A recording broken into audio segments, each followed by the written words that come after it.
Laura Castel. Thank you, Chair. Senyor Espot, m'hauria agradat poder-li parlar en català, però no pot ser.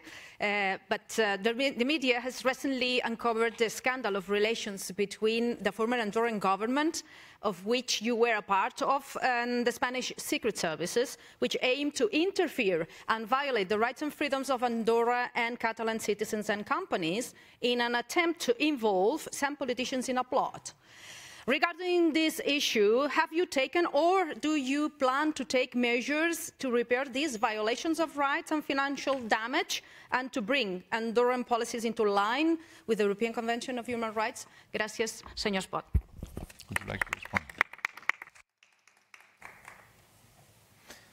Molt bon dia. C'est avec grand plaisir que je vais répondre aussi à votre question. Si ça ne vous dérange pas, je vais le faire en français.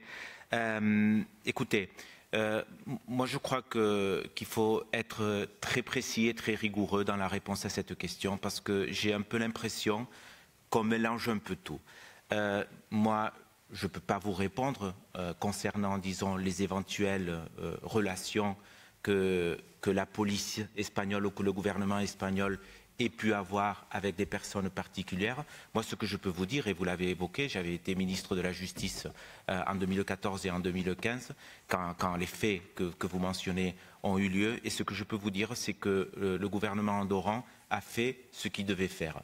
Le gouvernement andorran a eu connaissance pour la première fois d'une note du FinCEN, l'agence anti-blanchiment des États-Unis, pas espagnole, des États-Unis, pour la première fois le 4 mars 2015 et a connu pour la première fois le contenu concret de cette note le 10 mars 2015. Et c'est à partir de cette note, qui est un fait objectif, qui est un fait vérifiable, que le gouvernement d'Andorre a fait ce qu'il devait faire, c'est sauver la place financière andorrane et défendre l'intérêt général de son pays.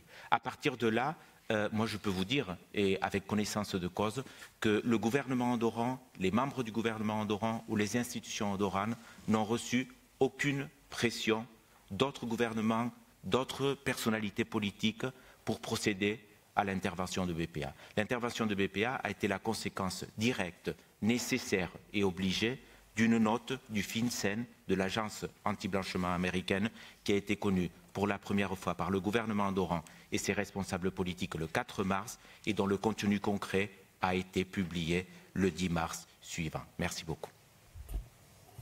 Thank you.